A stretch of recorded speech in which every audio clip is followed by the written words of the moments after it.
Good morning students. आज हम लोग फर्स्ट ईयर का जो सेल चैप्टर है उसके अंतर्गत जो माइटोकॉन्ड्रिया है उसके बारे में थोड़ा सा डिस्कस करते हैं कि माइटोकॉन्ड्रिया कैसा होता है, उसका फंक्शन क्या होता है और कहाँ पे प्रेजेंट होता है।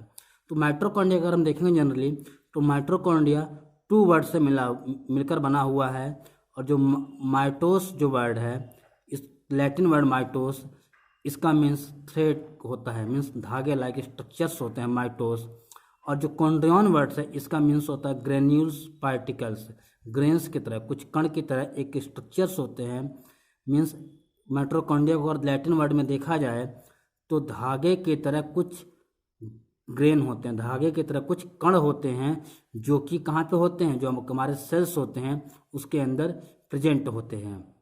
अब हम देखते हैं इसके हिस्ट्री के बारे में कि सबसे पहले किसने डिस्कवर किया था। Kolliker seen first time in muscles of insect. Kolliker scientist थे, इन्होंने सबसे पहले इंसेक्ट की जो मसल्स होती है, इंसेक्ट की मसल्स में सबसे पहले इन्होंने देखा था। अल्टमान कॉल्ड बायोप्लास्ट, एक अनदर साइंटिस्ट थे अल्टमान, इन्होंने इसको बायोप्लास्ट नाम दिया था। क्योंकि कोई भी चीज़ डिस्कवर होती है जो हमारे आज के मॉडर्न नेम उसका है वो पहले नहीं होता था, धीरे धीरे डिस्कवरी होते होते उसका नाम चेंज होता है। तो अल्टमान ने सबसे पहले कौन सा नाम दिया था, बायोप्लास्ट कहे थे।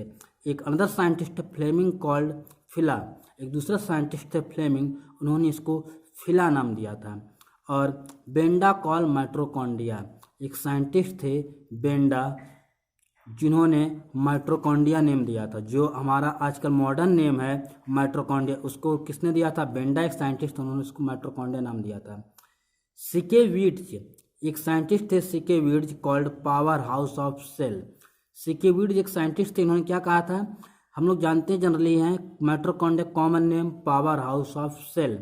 इसको सबसे पहले ये जो sentence power house of cell सबसे पहले देने वाले साइंटिस्ट कौन है, सिकेविड्ज एक साइंटिस्ट ने सबसे पहले पावर हाउस ऑफ सेल नाम दिया था।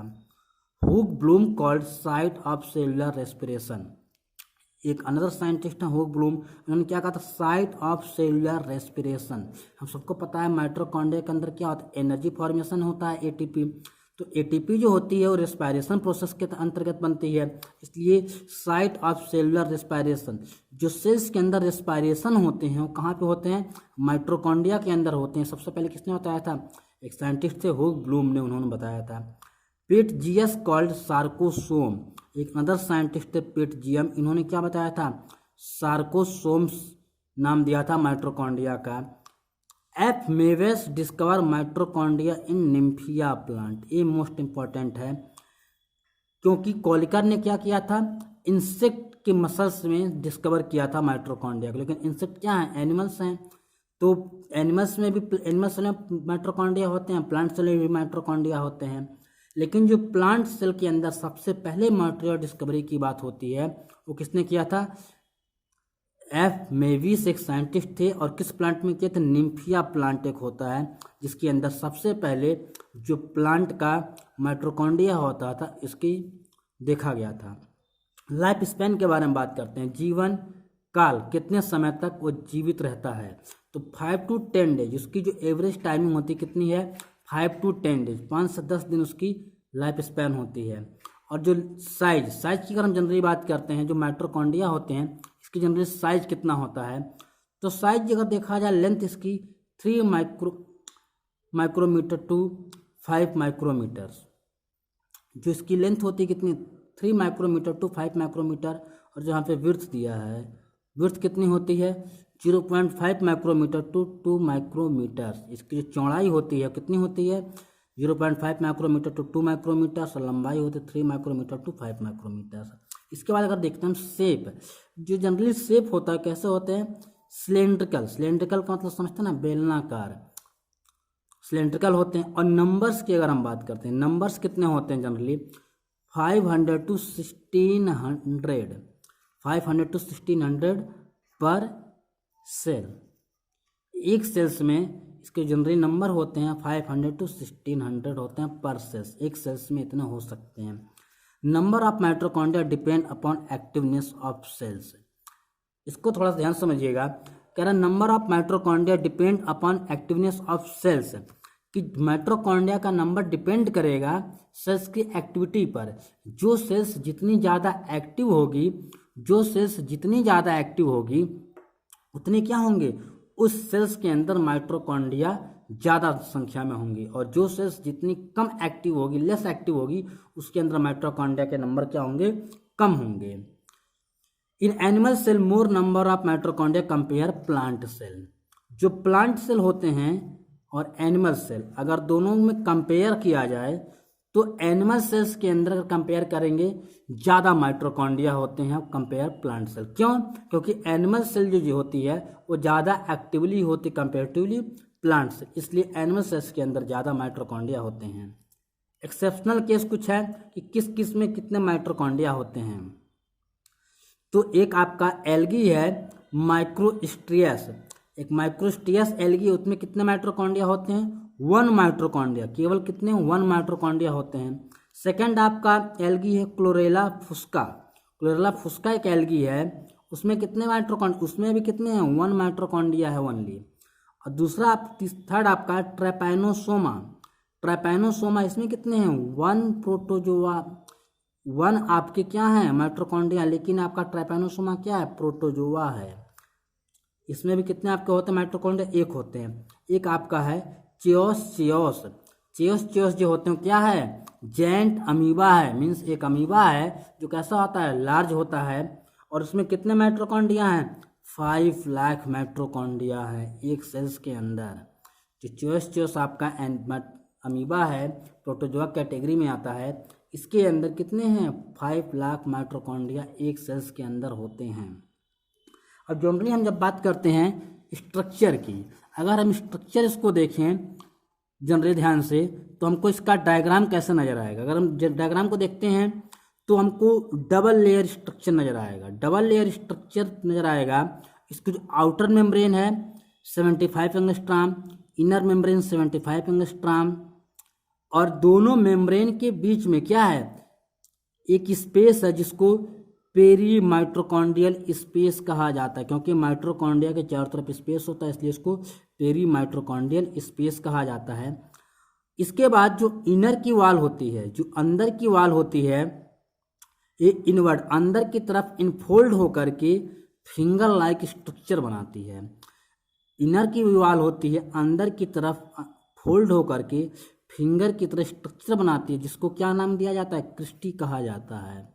जो फिंगर लाइक स्ट्रक्चर है इसको क्रिस्टी कहा जाता है। और इस क्रिस्टी के ऊपर टेनिस बैट की तरह, इस क्रिस्टी के ऊपर टेनिस बैट की तरह एक स्ट्रक्चर होता है जिसको क्या कहा जाता है, ऑक्सीसोम कहा जाता है। यहाँ पर टेनिस बैट की तरह स्ट्रक्चर होता है जिसको ऑक्सीसोम कहा जाता है। और इस जो इनर मेम्ब्रेन है इसके अंदर कुछ यहाँ पे लिक्विड फिल होता है, लिक्विड भरा होता है, जिसको क्या कहा जाता है, मैट्रिक्स कहा जाता है, जिसको क्या कहा जाता है, मैट्रिक्स कहा जाता है। और इसी मैट्रिक्स में क्या होते हैं आपके डीएनए और राइबोसोम्स, 70S राइबोसोम, ध्यान रखिएगा इसमें 70S राइबोसोम और डीएनए आपके प्रेजेंट होते हैं किसके अंदर, जो माइटोकॉन्ड्रिया है इसके अंदर। अब जरा हम देखते हैं जो हमारा ऑक्सीसोम है उसका स्ट्रक्चर कैसे होता है। जो ऑक्सीसोम है उसमें जनरली F0 और F1 दो स्टेज होते, दो पार्ट होते हैं, F0 और F1।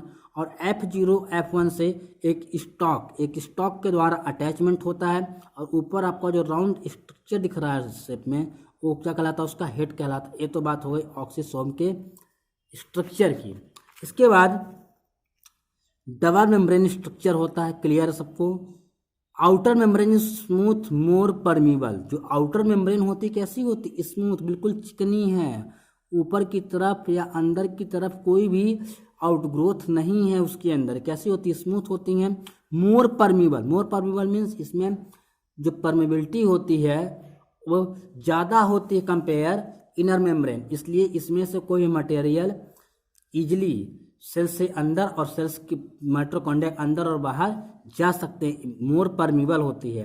Inner membrane folded inward is called cristae, और इनर मेम्ब्रेन अंदर की तरफ फोल्ड होकर के क्या बनाती है, क्रिस्टी बनाती है, जिसको सबसे पहले साइंटिस्ट थे पैलाडे, एक साइंटिस्ट थे पैलाडी, इन्होंने सबसे पहले क्रिस्टी की डिस्कवर किया था। क्रिस्टी को डिस्कवर किसने किया था? एक साइंटिस्ट थे पैलाडी, इन्होंने सबसे पहले क्रिस्टी को डिस्कवर किया था। Number of oxysome in mitochondria, अगर हम बात करते हैं number of oxysome in mitochondria, अगर एक माइटोकॉन्ड्रिया के अंदर अगर हम बात करते हैं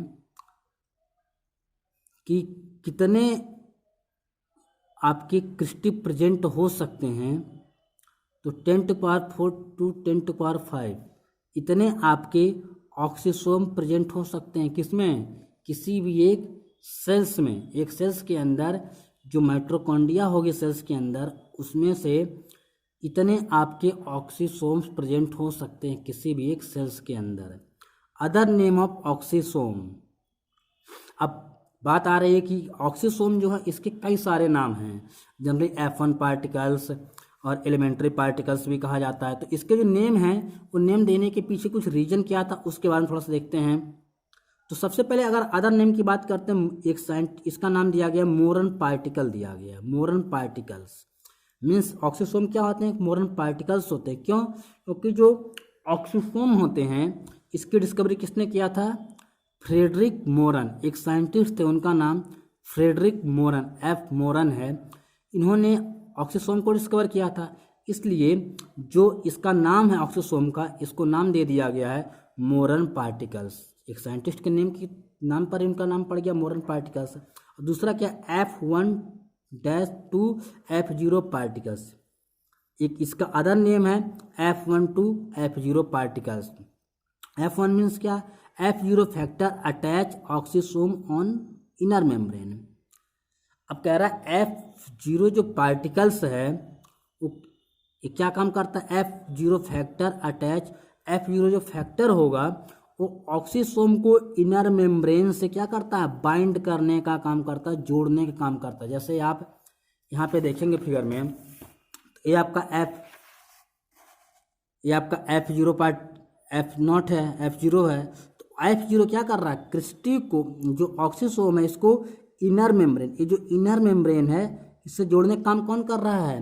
जो F0 है ये क्रिस्टी को इनर मेम्ब्रेन से जोड़ने का काम करता है, इसलिए इसको F0 फैक्टर कहा जाता है। F0 फैक्टर का मतलब इसमें कुछ ऐसे केमिकल्स होंगे जिसको ज्वाइंट करने में हेल्प करते हैं। F0 अगर फैक्टर्स की बात करते हैं उसमें कौन कौन से केमिकल्स होते हैं, तो उसमें अंदर ओलिगोमाइसिन सेंसिटिविटी कॉन्फेरिंग प्रोटीन होते हैं। इसको अगर हम फुल फॉर्म देखेंगे OSCP, अगर इसको शॉर्ट फॉर्म में लिखा जाता है ओलिगोमाइसिन सेंसिटिविटी कॉन्फेरिंग प्रोटीन्स, जो को फैक्टर होगा मीन्स OSCP F0 पार्टिकल्स को क्या काम करता है? इनर मेम्ब्रेन से अटैचमेंट करने में क्या करता है? हेल्प करता है। इसके बाद बात करते हैं थर्ड नेम इसका जो एलिमेंट्री पार्टिकल्स। एलिमेंट्री पार्टिकल्स इसका नाम दिया गया है। इसका मतलब क्या होगा? जो एलिमेंट्री पार्टिकल्स होंगे,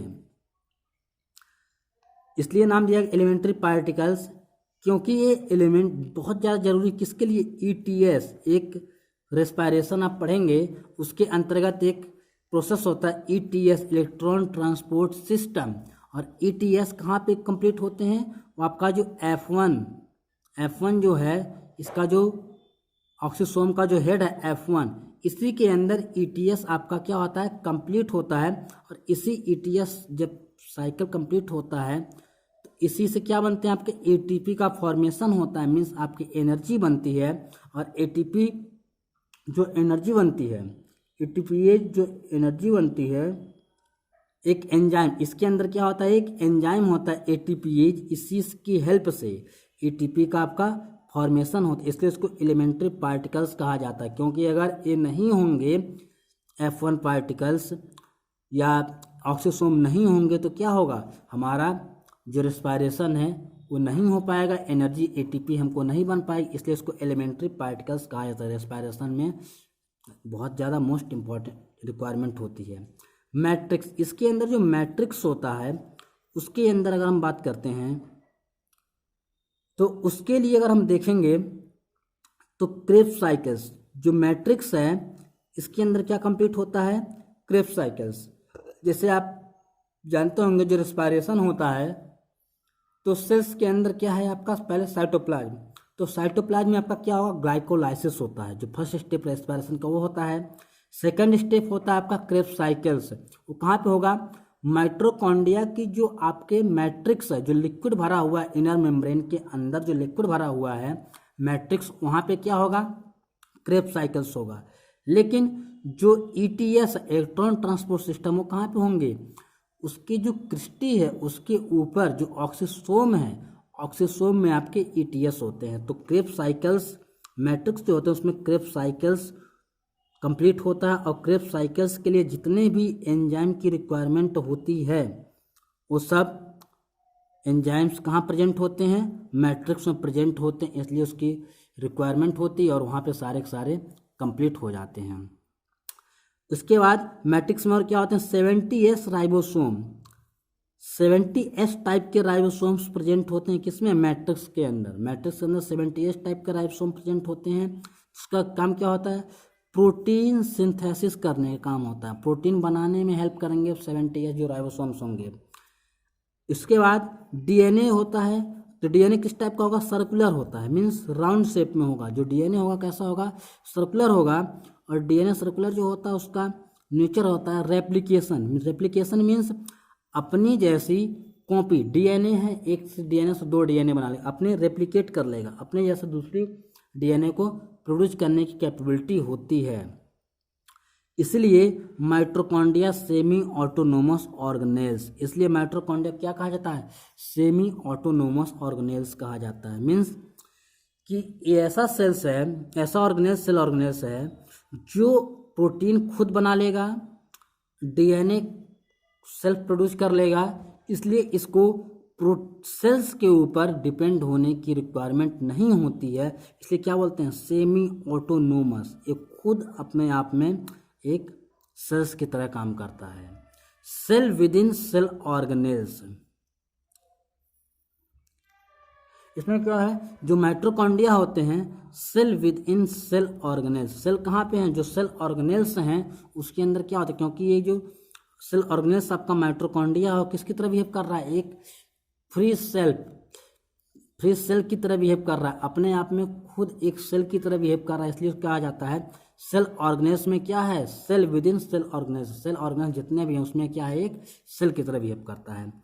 एक अनदर साइंटिस्ट थे मर्गुलस, उन्होंने क्या कहा था, mitochondria present in eukaryotic cell like a prokaryotic cell, mitochondria present in eukaryotic cell like a prokaryotic cell. इन्होंने क्या बताया, जो माइटोकॉन्ड्रिया होती है वो यूकैरियोटिक सेल में किसकी तरह प्रेजेंट होती है, प्रोकैरियोटिक सेल्स की तरह प्रेजेंट होती है। इसका मतलब, इनका कहने का मतलब ये है कि जो प्रोकैरियोटिक सेल्स के कैरेक्टर्स होते हैं वही कुछ कैरेक्टर्स किसके होते हैं, माइटोकॉन्ड्रिया के भी होते हैं। जैसे 70S राइबोसोम, प्रोकैरियोटिक सेल्स में भी 70S राइबोसोम होते हैं, माइटोकॉन्ड्रिया के अंदर 70S राइबोसोम है।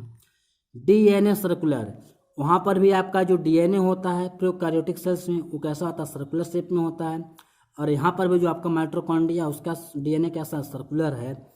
इन कैरेक्टर्स के कारण जो माइटोकॉन्ड्रिया होती है उसको कहा जाता है कि प्रोकैरियोटिक सेल्स की तरह आज भी वो यूकैरियोटिक सेल्स में काम करती है।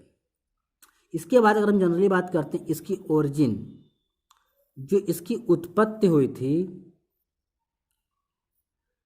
कि जो माइटोकॉन्ड्रिया है इसकी ओरिजिन कहाँ से हुई थी, तो एक वायलेट सल्फर बैक्टीरिया, इसकी अगर ओरिजिन की बात करते हैं वायलेट सल्फर बैक्टीरिया से इसकी ओरिजिन स्टार्ट हुआ था। वायलेट सल्फर बैक्टीरिया सबसे पहले डेवलपमेंट किस बैक्टीरिया के अंदर या किस ऑर्गेनिज्म के अंदर देखा गया, डेवलपमेंट इसका हुआ होगा, तो वायलेट सल्फर बैक्टीरिया के अंदर सबसे पहले माइटोकॉन्ड्रिया का डेवलपमेंट हुआ था, ओरिजिन हुआ था। माइटोकॉन्ड्रिया स्टेन, अब mitochondria stain by Janus green B, एक केमिकल्स का नाम है जेनस ग्रीन बी। स्ट्रेन करने की बात इसलिए आ रही क्योंकि जब हम किसी भी सेल ऑर्गेनेल्स की स्टडी करते हैं तो उसमें देखने के लिए होता है कि उसका जो कलर है वो डार्क है, ताकि हमको जो इसका स्ट्रक्चर है वो क्लीन दिखाई दे, इसलिए उसको कलर करने के, स्टेन मीन्स कलर करने के लिए रिक्वायरमेंट होती है। और कलर किससे होगा? जैनस ग्रीन बी, एक केमिकल्स है जैनस ग्रीन बी, इससे अगर कलर करेंगे तो माइटोकॉन्ड्रिया हमारा कलरफुल और स्ट्रेंथ हो जाएगा। अब फंक्शन क्या होता है जनरली उसको देखते हैं।